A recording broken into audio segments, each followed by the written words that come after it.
आता येणार आहे सुनील सरांकडे. सुनील सर, शेक्सपियर माझ्या खरं म्हणजे स्वप्नात होता. मी शेक्सपियरचं कुठलंच नाटक केलं नव्हतं, पण हॅम्लेटच्या निमित्ताने मी ते करता आलं.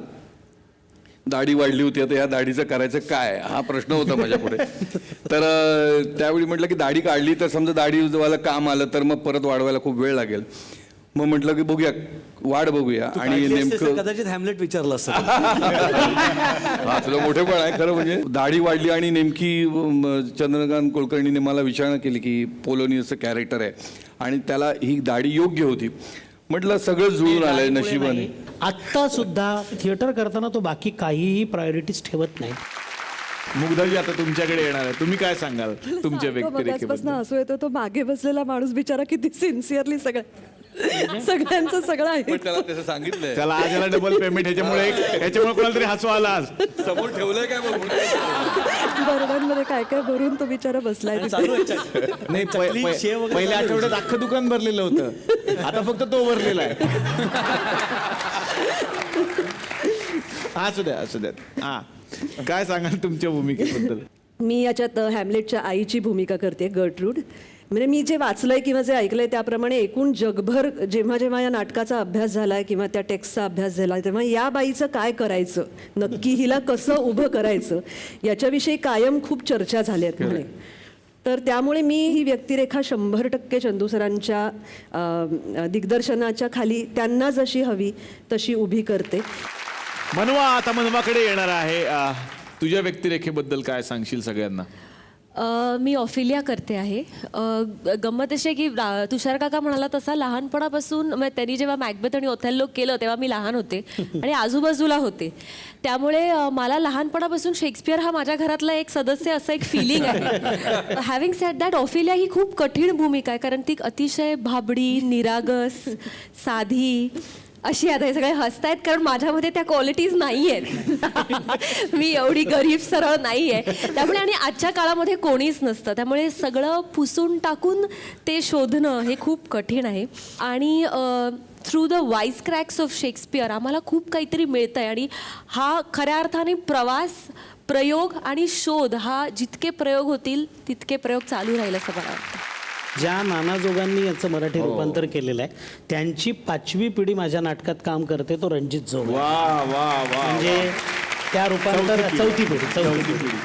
बरं, मग तुमचं तो नाटक लहानपणापासून पाठच असेल. तो बारीक सारी गोष्टी सांगतो त्यातल्या. बारीक सांगतो तो. नाटकातला डायलॉग म्हणतो तू, काही विचारतो डायलॉग नाटकातलाच म्हणतो. तो डायलॉग मधनं एरवी पण त्या डायलॉग मध्येच बोलतो. पण असंही असू शकतं ना की मग तू स्वतःची वाक्य वाढवू शकतो. नाही. माझ्या आजोबांनी लिहिलं होतं माझ्याकडे आहे म्हणून. ही आपली गंमत आहे. बेसिकली मला हे सांगायला आवडेल की या हॅमलेटचे बरेच रूपांतर, बरेच म्हणजे 6 आवृत्त्या तर मला वाटतं मराठीत झाल्या.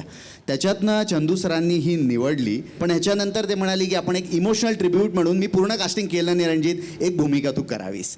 असं ते सुरू झालं आणि मग ते म्हणे तू पूर्ण प्रोसेसमध्ये आमच्याबरोबर आधीपासून राहा because you are a part of that family. वा वा. पण खूप साऱ्या शुभेच्छा तुम्हाला आणि Thank you, तुम्ही आलात. thank you, छान वाटलं. तर मंडळी, वैभव मांगले तर इथं बसलेले आहेत आणि सुमितचं गाणं आम्ही ऐकलं. आता इच्छा आहे की वैभव मांगले यांच्याकडून सुद्धा आम्हाला काहीतरी ऐकायला आवडेल. गुणी बाळसा जागसी कारे वाया, गुणी बाळसा जागसी कारे वाया. निज रे निज शिवराया, गुणी बाळसा जागसी कारे वाया. ही शांत निजे 12 मावळ थेट, शिवनेरी जुन्नर पेठ, त्या निजल्याना तशाच घाटा खाली. कोकणच्या चवदाताली, उणी बाळसा जागसी कारे वाया.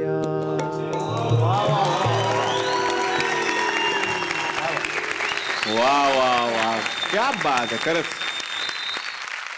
तर आमचे जे आता येणार आहेत काका आदेश वांदेकर, त्यांचं असं म्हणणं आहे की या एनर्जीचा कुठेतरी उपयोग करायचा आणि एक खेळ तुमच्याबरोबर खेळायचा. या वांदेकर या.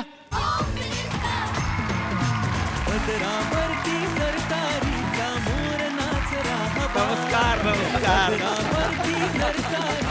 काय उत्साहवर्धक कार्यक्रम आहे. तिथं आपण ते असं हॅपी बर्थडे टाईप एक वातावरण निर्माण केलेलं आहे. काय माहित काय ते फुगे लावलेले आहेत. पण सर तुम्हाला सांगतो माझ्याकडे ना हे टोपे आहेत. काय करायचं ते सांगा. हा काय करायचं नाही एकदम सिंपल आहे. हे अशी मला नको मला नको. तुम्ही सर तुमचा लीडर द्या काय हरकत नाही टीम तर्फे. हॅमलेट खेळणार हा सर स्वतः. हे काय सर एवढं बघा हॅमलेट आहे ना. पर्सनॅलिटी बघा ना सर. आणि काय इथे फुगे फोडणार हा बस असं याला ना आपण सुई लावलेली आहे थोडीशी सुई लावली. हा? आणि असं टोपीत घालायचं असं डोकं घालायचं आणि असं असं उड्या मारून करताय. ओके सर हा, जो जास्त फुगे फोडेल 20 जास्त फुगे आहेत फुगे. साधारण इकडे. हा. बघूया त्याच्यासाठी एक यांची खास team- बक्षीस आपण ठेवलेलं आहे. हॅमलेटची टीम जिंकणार की युअर अल्बत्या- टाइम स्टार्ट अल्बत्या? नाही काही नाही अरे सोडशील ते बाणासारखं माझ्या ठरवा डोक्यात. तुम्ही नाही, ठरवा. नाही, सर. तुम्हाला तर आवश्यकच आहे सर. वैभव तुमच्यातलं उंच वैभव. हा, वैभव. हा नाही नाही वैभव सर उंच आहेतच आहेत पण त्यांना आवश्यक पण आहे टोपीची.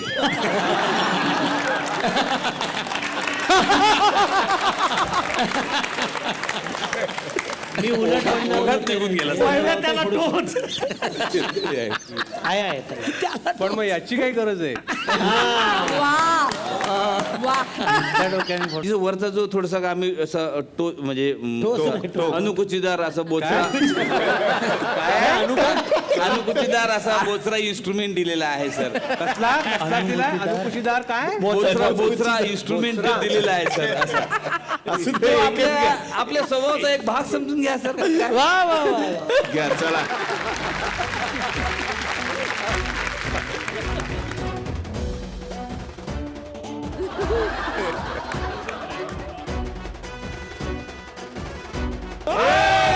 जास्त जास्त जो जास्त बोलला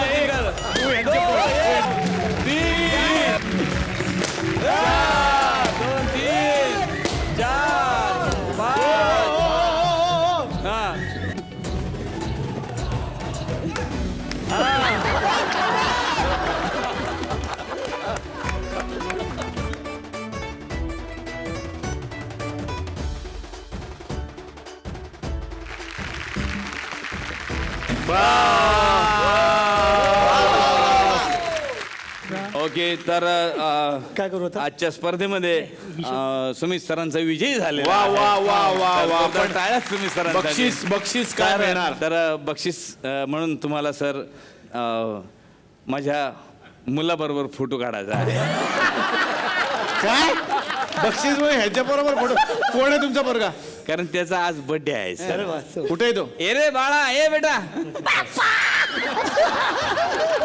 एक मिनिट पण ही मला कळलंच नाही. ह्यांचं बक्षीस म्हणून ह्यांच्याबरोबर फोटो काढत हे काय? नाही याचा बर्थडे आहे ना हा. सर म्हणून मी याला खास प्रॉमिस केलं होतं का तुला आज कुठल्या तरी मोठ्या सेलिब्रिटी बरोबर तुझा फोटो काढून देईल म्हणून. आपण त्याचं काय लॉजिक काय? पण त्यांनी का करायचं? फुगे फोडले काय? गेम खेळला काय? नाही म्हणजे आता एवढा उत्साह आहे तर असंच वाया जाण्यापेक्षा माझ्या पोराच्या बर्थडेला काम येईल भाऊ. एवढं सिंपल आहे त्याच्यामध्ये. नाही नाही तो पंच असा होता. दोन लाख काय